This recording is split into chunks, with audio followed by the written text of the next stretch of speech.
नमस्ते, मैं हूं संजय दीक्षित और आप देख रहे हैं the Jaipur dialogue. Pakistan, the sick man of South Asia, ये मैं नहीं कह रहा, पाकिस्तान का जो सबसे बड़ा समाचार पत्र है द डॉन, बड़ा प्रख्यात भी है, वह कह रहा है कि Pakistan is now the sick man of South Asia. यदि आपको ध्यान हो तो प्रथम विश्व युद्ध के पहले यही बात तुर्की के बारे में कही जाती थी, the sick man of Europe. और उसको सिक किन कारणों से कहा जाता था? क्योंकि वो पूरी तरह से यूरोप के ऊपर एक बोझ बनकर पड़ा हुआ था। उसकी मिलिट्री, उसकी इकोनॉमी, उसका समाज और सारा का सारा एक सड़ा हुआ सा समाज, सड़ा हुआ सा एक पूरा राजतंत्र उनका, वो पूरे यूरोप को एक तरह से सड़ा रहा था और इसीलिए उसको सिक मैन ऑफ यूरोप कहा जाता था। अब यही स्थिति पाकिस्तान की है। क्यों? तो यदि इस आर्टिकल को देखें तो इसमें तो मुख्यतः कहा जा रहा है इनकी अर्थव्यवस्था के बारे में, the sick man of South Asia, क्योंकि इसकी इकोनॉमी सड़ी हुई है। लेकिन मैं इसमें दो आयाम और जोड़ूंगा और वो ये है कि यह पाकिस्तानी समाज सड़ा हुआ है पूरा का पूरा, और साथ में ही इसके जो अभिजात्य वर्ग वाले हैं, जो इसके एलिट्स हैं, वो सड़े हुए हैं। और इसके मूल में यदि जाएंगे तो आप पाएंगे कि इसके लिए जो इनका इतिहास है और जो इनकी इस्लामी व्यवस्था है वो भी काफी हद तक इसके लिए उत्तरदायी है। तो बात कर लेते हैं। सबसे पहले यदि आरंभ करें तो यदि इकोनॉमी की बात आज करें पाकिस्तान की, तो पाकिस्तान के ही एक प्रमुख अर्थशास्त्री हैं जो पिछली सरकार में फाइनेंस मिनिस्टर थे, आर्थिक मामलों के मंत्री थे, मिफ्ता इस्माइल। उन्होंने एक आर्टिकल लिखा था कुछ दिनों पहले और उसमें लिखा था कि जो पाकिस्तान का जो सारा का सारा जो हिसाब किताब है और जो उनकी जो इकोनॉमी जो है वो बर्बाद हो रखी है, वो पूरा का पूरा एक गवर्नेंस का इशू है। अब ये केवल गवर्नेंस का इशू कह ले इसको, या उसका और भी जो है इनके जो पूर्वाग्रह हैं, विशेषकर से जो इनके न केवल राजनीतिक पूर्वाग्रह हैं, लेकिन इनके एक जिसको हम कहें कि इनकी मानसिकता के पूर्वाग्रह हैं या इनकी आइडियोलॉजी के पूर्वाग्रह हैं। वह आइडियोलॉजी क्या है? जब इनसे पूछा जाता है कि भाई इनकी आइडियोलॉजी क्या है, तो क्या वो आइडियोलॉजी एक धार्मिक आइडियोलॉजी है, कि वो एक किसी प्रकार की आर्थिक आइडियोलॉजी है, क्या वो कम्युनिज्म है, क्या वो कैपिटलिज्म है? तो ये बताते हैं नजरिया पाकिस्तान। अब यदि आप इकोनॉमी को नजरिया पाकिस्तान से चलाएंगे, जिस नजरिया पाकिस्तान का पूरा आधार जो है वो हिंदू घृणा है, जो एक इन्होंने अपनी पहचान या आइडेंटिटी बनाई है, वो केवल इस आधार पर बनाई है कि वे हिंदू नहीं हैं। तो इस प्रकार की जब एक नेगेटिव आइडेंटिटी से कोई समाज ग्रसित हो जाता है तो उसका इकोनॉमी पे असर तो पड़ेगा ही पड़ेगा। तो इसलिए आप सोचेंगे कि पहले हम इकोनॉमी क्यों डिस्कस कर रहे हैं, पहले हमें समाज को डिस्कस करना चाहिए। नहीं, पहले हम जो है जो उसके इफेक्ट है, जो उसके प्रभाव है, उनको डिस्कस कर लेंगे और उनको डिस्कस करने के बाद उन प्रभावों के कारण यानी वो जो समाज है उसकी बात करेंगे। तो पहली बात, इकोनॉमी की स्थिति क्या है? मिफ्ता इस्माइल के ही शब्दों में 1980 के दशक में यदि हम देखेंगे तो 1980 के दशक में पाकिस्तान आर्थिक व्यवस्था में भारत से हर रूप से आगे था।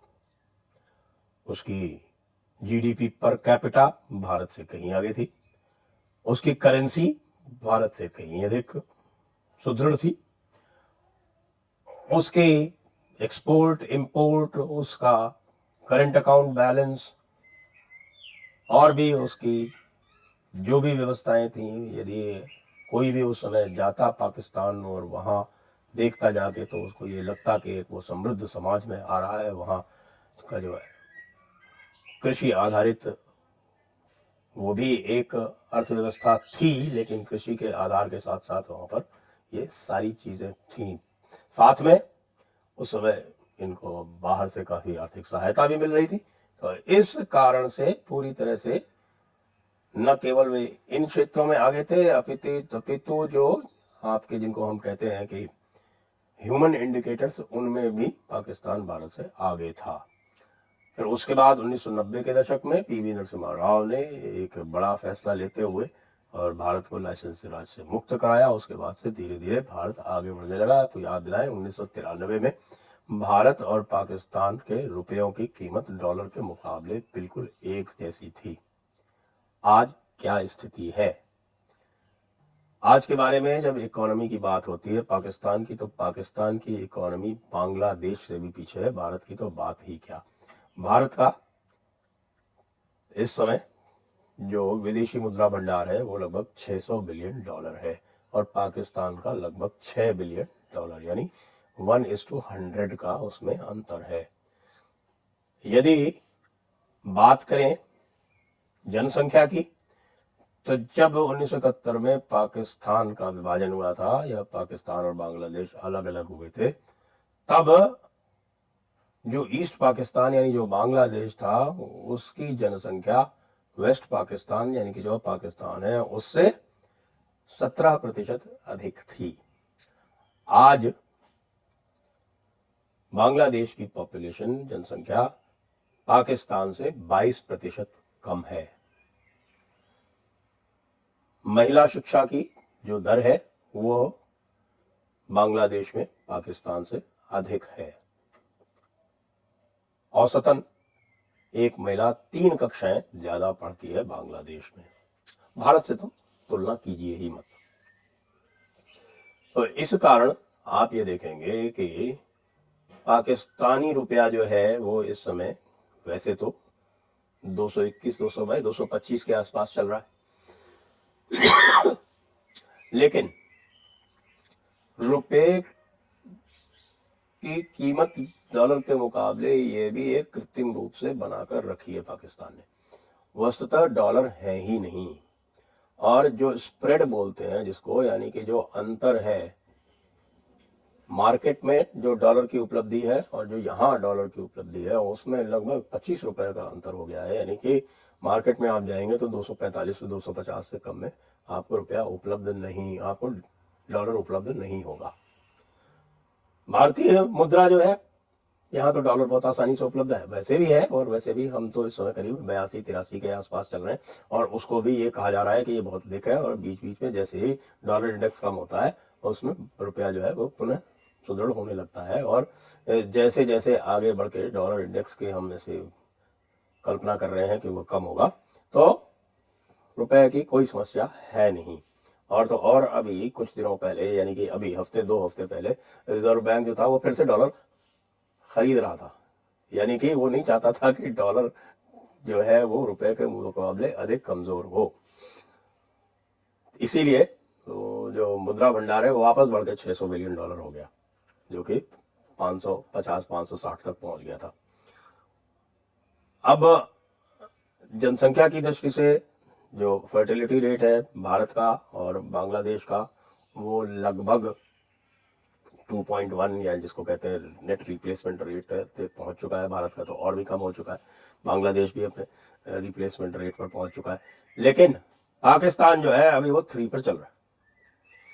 यानी ये आप कुछ दिनों बाद पाएंगे कि पाकिस्तान जो है वो साउथ एशिया का वो अकेला ऐसा मुल्क होगा जिसकी जनसंख्या दूसरे देशों से 2 गुने दर से बढ़ रही होगी।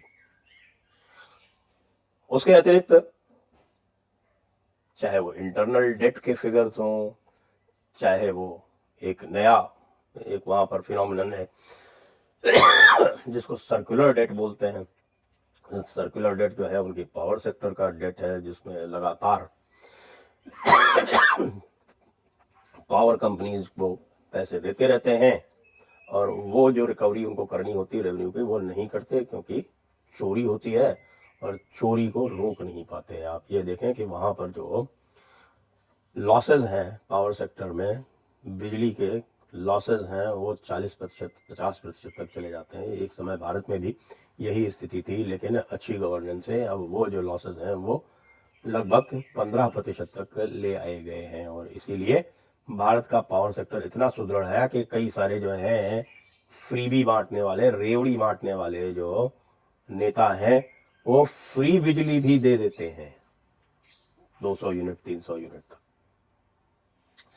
तो मैं इसकी जो सिख इकोनॉमी है उसकी बात कर रहा था, और सिख इकोनॉमी में अब ये स्थिति आ गई है कि इनके एक्सपोर्ट्स जो हैं वो पूरी तरह से डाउन है, इंपोर्ट्स हो नहीं रहे हैं। करंट अकाउंट बैलेंस की स्थिति मैंने आपको बता दी, बिल्कुल दिवालियेपन की कगार पे खड़ा हुआ है। आईएमएफ के पास 12 बार जा चुका है 1990 के बाद से, और अभी एक प्रोग्राम चल रहा है वो भी पूरा हो नहीं पाया है, और आगे उसका इम्कान भी नहीं है। इसका असर ये पड़ा है कि पाकिस्तान की मिलिट्री कैपेबिलिटी भी इस स्थिति में आ गई है कि आज उनके पास हफ्ते भर लड़ने के लिए भी साजो सामान नहीं बचा है। और जब कोई देश जो है वो उसकी अर्थव्यवस्था बर्बाद हो जाती है तो फिर वो धीरे धीरे बर्बादी के कगार पे चला जाता है। इसीलिए मैं आजकल ये कहता हूँ कि भाई आप जो है पाकिस्तान में, कोई कहते हैं कि साहब पीओके ले लो, आक्रमण कर दो, कुछ मत करो, क्योंकि इस समय इकोनॉमी के कारण इनका समाज बिखराव की ओर है, उसको बिखरने दीजिए। और आप यदि आक्रमण करेंगे तो ये कृत्रिम रूप से अपने समाज को एकत्रित कर लेंगे भारत के शत्रु बोल के, और भारत का शत्रु बता के कि देखिए शत्रु ने आक्रमण कर दिया, सारे लोग एक हो जाइए, सारे लोग जो है वो कुर्बानी करने के लिए तैयार हो जाइए। तो ये तो है इसकी सड़ी हुई इकोनॉमी की स्थिति। सड़ा हुआ समाज, सड़ा हुआ समाज, तो ये जैसे मैंने आपको बताया अपनी पहचान की खोज में लगा हुआ है ये समाज, लगातार शत्रु ढूंढता रहता है। पहले ये हिंदुओं में शत्रु ढूंढ रहा था, अब चूंकि इन्होंने सारे हिंदू वहां समाप्त कर दिए और दूसरी जो माइनॉरिटीज हैं उनको लगभग समाप्त कर दिया।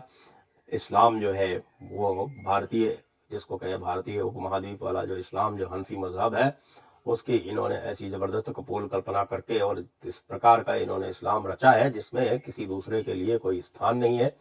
और जब स्थिति यहाँ तक आ जाए कि जो मुल्ला मौलाना जो एक प्रकार से वहाँ का जो रूलिंग स्टैब्लिशमेंट है उसका एक भाग है, उन लोगों को ये पढ़ाने लगे कि साहब कि ये जो दुनिया है ये तो असली दुनिया है ही नहीं, जो असली जिंदगी है वो तो मरने के बाद है। तब उस समाज का क्या होगा? उस समाज में तब आपको मुजाहिदीन यानी कि सुसाइड बॉम्बर्स अधिक आसानी से मिलेंगे। उसमें आपको किसी भी प्रकार के प्रोग्रेसिव लोग, आगे बढ़ने वाले लोग, ना तो आपको उसमें साइंटिस्ट मिलेंगे, ना आपको उसमें लीडर्स मिलेंगे, ना आपको उसमें कोई इस प्रकार का कोई ऐसा व्यक्ति मिलेगा जो कोई नया आविष्कारक हो। किसी भी प्रकार की कोई प्रगति की उसमें कल्पना नहीं की जा सकती है। इस प्रकार का सड़ा हुआ समाज पाकिस्तान का समाज बन चुका है। तीसरा और बहुत इसका महत्वपूर्ण अवयव जो है वो किसी भी देश का जो अभिजात्य वर्ग यानी जो एलीट होता है, अधिकतर हर देश में जो एलीट होता है उसका जो करप्शन लेवल होता है वो सामान्य जनता से अधिक होता है, लेकिन पाकिस्तान में तो यह अत्यधिक है। यदि करप्शन लेवल आम जनता में 1 है तो पाकिस्तान के अभिजात्य वर्ग का जो करप्शन लेवल है वो 100 है। भारत में यह अनुपात संभवतः 1:5 या 1:10 होगा। पश्चिम में संभवतः यह 1:5 1:10 यही लगभग ये होगा। लेकिन यहाँ का जो अभिजात्य वर्ग है जिसमें मुख्यतः मुल्ला मौलाना, मिलिट्री लीडर्स और आपके सिविल सर्वेंट्स और पूरा का पूरा इनका जो फ्यूडल क्लास जो पॉलिटिकल लीडर्स में आपको दिखाई पड़ता है, यहाँ की पूरी पॉलिटिकल लीडरशिप वही पुराने जमींदारों, नवाबों इत्यादि की है, क्योंकि पाकिस्तान का निर्माण ही इसी आधार पर हुआ था कि पाकिस्तान को, यह पाकिस्तान यानी कि जो मुस्लिम अभिजात्य वर्ग था उसको यह डर था कि उनकी जो जमींदारियां हैं, जो उनकी रियासतें हैं, वो जब कांग्रेस सरकार आएगी, हिंदुओं की सरकार आएगी तो वो जब्त कर ली जाएगी, क्योंकि उनका यह घोषित कार्यक्रम था। और भारत में यह हुआ भी, क्योंकि भारत में फिर उसके बाद जब भूमि सुधार लागू किए गए तो कोई जमींदार नहीं रहा, कोई राजे रजवाड़े नहीं रहे, कोई रियासतें, कोई नवाब नहीं रहे, सब के सब एक बराबर हो गए। उनके पास भुट्टो की तरह लगभग 1000 स्क्वायर किलोमीटर की जमीन नहीं रही। यानी कि आप समझ सकते हैं 1000 स्क्वायर किलोमीटर कितना होता है। जब मैं आपको बताऊं कि पूरे दिल्ली एनसीआर की जो दिल्ली एनसीआर का जो क्षेत्रफल है, एरिया है, वो है 1400 स्क्वायर किलोमीटर। तब आप समझ सकते हैं कि भुट्टो की जो लड़काना की जो जमींदारी है, जो उनकी रियासत है, उसकी क्या स्थिति है। ऐसे जितने भी आपको पॉलिटिकल लीडरशिप दिखाई पड़ते हैं उनमें से कोई भी कॉमन पब्लिक में से नहीं आते। तो ये एक सड़ा हुआ इनका एलीट है। तो जब सड़े हुए एलीट और सड़े हुए समाज और सड़ी हुई इकोनॉमी का एक जबरदस्त एक कॉम्बो बनता है, तब बनता है Pakistan, the sick man of South Asia. जय हिंद, वंदे मातरम।